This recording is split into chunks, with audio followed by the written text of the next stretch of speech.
بسم اللہ الرحمن الرحیم۔ معزز ناظرین اکرام، السلام علیکم ورحمۃ اللہ وبرکاتہ۔ ناظرین اکرام، سیرت النبی صلی اللہ علیہ وسلم کا 33واں ایپیسوڈ آپ کے سامنے پیش خدمت ہے۔ اوس اور خزرج کی خانہ جنگی۔ برائی کو نیک برتاؤ سے ٹال دیا کیجیے، پھر یکایک آپ میں اور جس شخص میں عداوت تھی وہ ایسا ہو جائے گا جیسے کوئی دلی دوست۔ ظلمتوں کے طوفان میں کیا کرنا چاہیے، دشمنوں سے کیسا برتاؤ ہونا چاہیے اور بیزار دلوں میں اسلام کو کیسے بسانا چاہیے، یہ آیت انہی سوالات کا جواب ہے کہ خدائے دانا نے فرمایا، اے نبی، ایسے نازک وقت میں آپ کو بہت ہی ہوشیاری اور حکمت سے کام کرنا ہے۔ دشمنوں سے بات کیجیے تو بہت ہی میٹھے انداز میں، اعتراضات کے جواب دیجیے تو بہت ہی سنجیدہ لہجے میں، کچھ سمجھائیے تو انتہائی پیار و محبت کے پیرایا میں، اور اگر وہ ظلم و ستم کے پہاڑ توڑیں تو صبر کیجیے، کیونکہ جو صبر کرتا ہے اللہ اس کی مدد کرتا ہے۔ ناظرین اکرام، معراج کا حیرت ناک واقعہ ایسا نہ تھا کہ اسے لوگ سنتے اور بھول جاتے، کہ یہ دراصل مومنین کے لیے ایک عظیم خوشخبری تھی اور مشرکین کے لیے نہایت زبردست خطرے کی گھنٹی۔ یہی وجہ ہے کہ اس کے بعد انہوں نے آپ صلی اللہ علیہ وسلم کے خلاف کھلا ہوا اعلان جنگ کر دیا اور طے کر لیا کہ کسی کے ساتھ ذرا بھی رو رعایت نہیں کریں گے، مسلمانوں سے ہمیشہ لڑتے رہیں گے اور انہیں گھیر گھیر کر ستاتے رہیں گے، یہاں تک کہ وہ گھبرا کر محمد کا ساتھ چھوڑ دیں اور ان کی دعوت اور تعلیمات سے بیزار ہو جائیں۔ رسول خدا صلی اللہ علیہ وسلم ساری اذیتیں جھیلتے رہے اور ان کے لیے سراپا خیر و رحمت بنے رہے۔ عرب میں 3 بہت مشہور بازار تھے، بازار عکاظ، بازار مجنہ، بازار ذی مجاز۔ حاجی ہر سال مکہ جانے سے پہلے ان بازاروں میں جاتے، آپ بھی وہاں تشریف لے جاتے اور ان سے ملاقات کرتے۔ مینا اور عقبہ جاتے ہوئے بھی حاجیوں کے قافلے جس جگہ ٹھہرتے، آپ صلی اللہ علیہ وسلم وہاں جا کر ان سے ملتے، ان کو دین کی دعوت دیتے اور قرآن کی وہ آیتیں سناتے جن میں شرک کے انجام بد کے ڈراوے اور ایمان کے حسن انجام کے وعدے ہوتے۔ پھر آپ ان سے مدد کے لیے کہتے۔ آپ صلی اللہ علیہ وسلم کی خواہش تھی کہ قریش کی بدسلوکیوں سے نجات مل جائے تاکہ آپ آزاد ہو کر دین کی دعوت دے سکیں اور رب کا بھیجا ہوا پیغام پہنچا سکیں، لیکن آپ صلی اللہ علیہ وسلم اسی طرح دعوت دیتے اور لوگوں کو دین کی طرف بلاتے رہیں۔ یہ قریش کو کب گوارا تھا؟ جانثاروں کی تعداد بڑھے اور مددگاروں میں اضافہ ہو، یہ انہیں کب برداشت تھا؟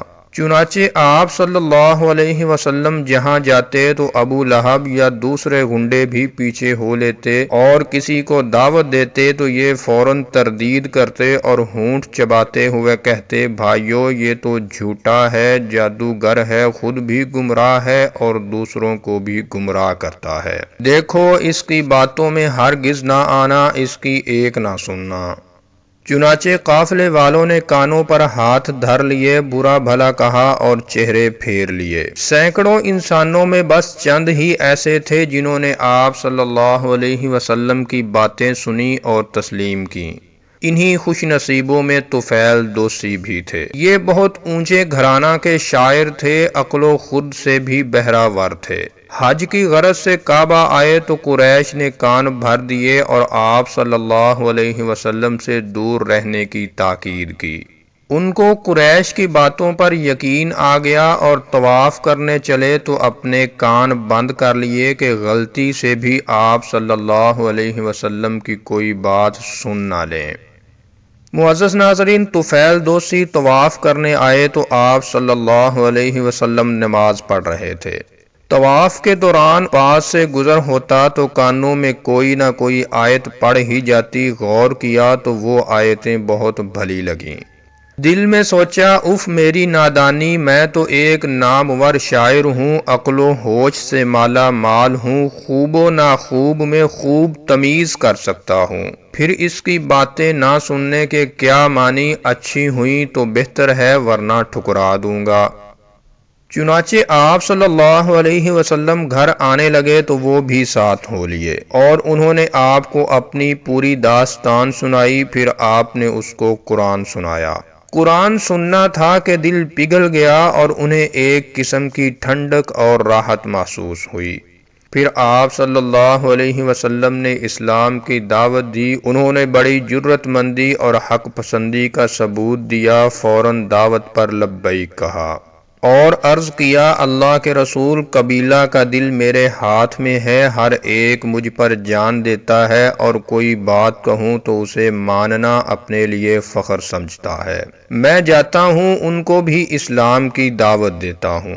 چنانچہ وہ لوٹ کر گھر آئے اور گھر والوں کو اسلام کی دعوت دی، سب کو ان پر اطمینان تھا، لہٰذا وہ لوگ فوراً تیار ہو گئے اور اسلام لے آئے۔ ناظرین کرام، اوس و خزرج مدینہ کے دو مشہور قبیلے تھے، ان میں ایک زمانہ سے ان بن تھی، آپ نبی ہوئے تو یہ ان بن پورے شباب پر تھی اور پہلے سے زیادہ اونچے پیمانے پر تھی، آپس میں تو تھی ہی، پڑوسی یہودیوں سے بھی ہو گئی، اسی لیے ان میں ہمیشہ جنگ رہتی، کبھی اوس و خزرج میں، کبھی اوس اور یہود میں، کبھی خزرج اور یہود میں۔ اس طرح مدینہ میں کسی نہ کسی رنگ میں جنگ جاری رہتی تھی، ایک کی آگ بجھنے بھی نہ پاتی کہ دوسری بھڑک اٹھتی۔ لیکن یہودی بڑے مکار اور چالوں کے بادشاہ تھے، انہوں نے سوچا کہ اوس و خزرج عموماً ایک ہو کر لڑتے ہیں، اس میں تو ہمارے لیے بڑا خطرہ ہے، سارے آدمی کٹے جا رہے ہیں، ساری دولت ڈوبتی جا رہی ہے، مدینہ کے ہم سردار تھے، اب یہ سرداری بھی دم توڑ رہی ہے، اب کوئی ایسی چال چلنی چاہیے کہ دونوں کے دل بالکل ہی پھٹ جائیں اور ایک دوسرے سے کٹ جائیں اور جڑنے کا نام نہ لیں، آپس ہی میں لڑتے رہیں اور ہماری طرف مڑ کر نہ دیکھیں۔ چنانچہ یہی ہوا، دونوں ایک دوسرے کے نام سے جلنے لگے اور باہم ایک دوسرے کو مٹانے کے در پہ ہو گئے۔ اب ذرا سی بات پر جنگ کے شعلے بھڑک اٹھتے اور پھر بجھتے بجھتے ماہوں سال بیت جاتے۔ نتیجہ کیا ہوا؟ رشتہ اخوت پارا پارا ہو گیا، پھر ان کے اعضاء تھک کر چور ہو گئے، بے پناہ دولت تباہ ہو گئی اور نہ جانے کتنے انسان ضائع ہو گئے، پھر بھی وہ نہ مانے اور خون کی ہولی کھیلتے رہے۔ ناظرین کرام، اس وقت یہودیوں کی پالیسی کتنی گہری تھی، وہ ہارے ہوئے کی مخالفت کرتے اور جیتے ہوئے کی پیٹھ ٹھونکتے تاکہ وہ ایک دوسرے کے مقابلہ میں بالکل ہی کمزور ہو جائیں، اور اس طرح ان کی اپنی قوت و شوکت بڑھے، ساتھ ہی وہ دونوں پر اپنی سرداری قائم کرنے کی بھی کوشش کرتے۔ خود تو اونچے اونچے کام چن لیتے اور تجارتی منڈیوں پر قبضہ کر لیتے اور ان کے لیے چھوٹے چھوٹے کام چھوڑ دیتے۔ پھر یہ لوگ موسیٰ علیہ السلام کے ماننے والے تھے، کتاب و شریعت کے حامل تھے اور اوس و خزرج بت پرست تھے، اس لیے ان کو اس پر بھی بڑا ناز تھا، چنانچہ یہ اپنی بڑائی جتانے کے لیے انہیں آر دلاتے اور ان کے سامنے انجام کی نہایت بھیانک تصویر کھینچتے۔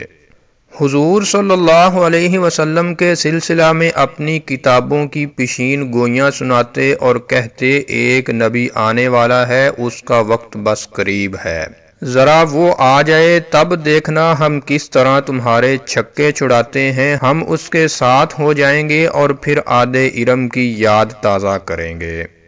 ناظرین کرام، عرصہ تک مدینہ والوں کا یہی حال رہا، اس وقت بھی یہی حالات تھے جبکہ اوس کا وفد قریش کو خزرج کے مقابلے میں اپنا حلیف اور ساتھی بنانے آیا تھا۔ اسی موقع پر آپ صلی اللہ علیہ وسلم کی اس سے ملاقات ہوئی تھی اور آپ صلی اللہ علیہ وسلم نے اسے اسلام کی دعوت دی تھی۔ ایاس بن معاذ نے اسی دم لبیک کہا تھا اور بقیہ نے ماننے سے انکار کر دیا تھا، کیونکہ اس وقت انہیں بس جنگ کی دھن تھی اور وہ اسی نشہ میں چور تھے۔ لہٰذا اس وقت اوس نے اگرچہ آپ صلی اللہ علیہ وسلم کی باتوں میں کوئی دلچسپی نہ لی اور بڑے روکھے پن سے انکار کر دیا، لیکن گھر لوٹے تو دل پر کافی اثر تھا اور ذہن میں بار بار وہ باتیں گونج رہی تھیں۔ پھر اوس و خزرج میں جنگ کے تیز اور ہولناک شعلے بھڑک اٹھے۔ قریب تھا کہ پوری آبادی ان کی لپیٹ میں آ جاتی اور سب کے سب بھسم ہو جاتے، لیکن حسن اتفاق کے یہودی اوس سے مل گئے۔ اس طرح ان کی فتح ہو گئی اور جنگ کا فیصلہ ہو گیا۔ اب دونوں نے اپنی اپنی حالت پر نظر ڈالی اور جنگ کے اثرات و نتائج کا جائزہ لیا۔ انجام سامنے آیا تو دونوں کے اوسان جاتے رہے۔ یہ دیکھ کر ان کے ہوش اڑ گئے کہ اس میں بے شمار جانیں ہلاک ہو گئیں، بے پناہ مال تباہ ہو گیا، ساری قوت برباد ہو گئی اور جاہ و شوکت کا محل زمین پر آ رہا، اور دونوں نے محسوس کیا کہ اب تو ہم یہودیوں کے غلام اور محکوم ہیں، جو ہارے ہیں وہ بھی اور جو جیتے ہیں وہ بھی۔ ناظرین اکرام، یہی وہ ہولناک جنگیں ہیں جو جنگ بعث کے نام سے مشہور ہیں، جن کی تباہیوں اور بربادیوں کے قصے اب تک دنیا کو یاد ہیں۔ جنگ کا خوفناک انجام دیکھ کر دونوں قبیلے چونک گئے اور دونوں نے مل کر عزم کیا کہ اب ہم اتحاد اور محبت سے رہیں گے اور وقت پر ایک دوسرے کے دست و بازو بنیں گے۔ غرض ان میں صلح ہو گئی اور دونوں نے طے کیا کہ اوس و خزرج کا سردار ایک ہی ہو۔ اس کے لیے ان کی نظریں عبداللہ بن ابی پر پڑیں۔ یہ خزرج کا آدمی تھا، دانائی اور ہوشیاری میں مشہور تھا، حسن تدبیر میں ہر طرف اس کا چرچا تھا، اثر و رسوخ میں بھی وہ سب سے آگے تھا۔ چنانچہ سب نے تائید کی اور بات طے ہو گئی اور جشن تاج پوشی کے لیے تاریخ بھی پڑ گئی۔ لیکن اچانک حالات کا رخ بدلا اور یہ کام ہوتے ہوتے رہ گیا، کیونکہ غیب سے عزت اور سربلندی کے لیے کچھ اور ہی سامان ہو رہا تھا، جو ان کے لیے زیادہ بہتر بھی تھا اور اس تدبیر سے زیادہ کارگر بھی۔ تو ناظرین اکرام، یہ تھا سیرت النبی صلی اللہ علیہ وسلم کا 34واں ایپیسوڈ، اور اگر آپ سیرت النبی صلی اللہ علیہ وسلم کا 33واں ایپیسوڈ دیکھنا چاہتے ہیں تو اوپر کراس کے بٹن پر کلک کر کے دیکھ سکتے ہیں۔ السلام علیکم ورحمۃ اللہ وبرکاتہ۔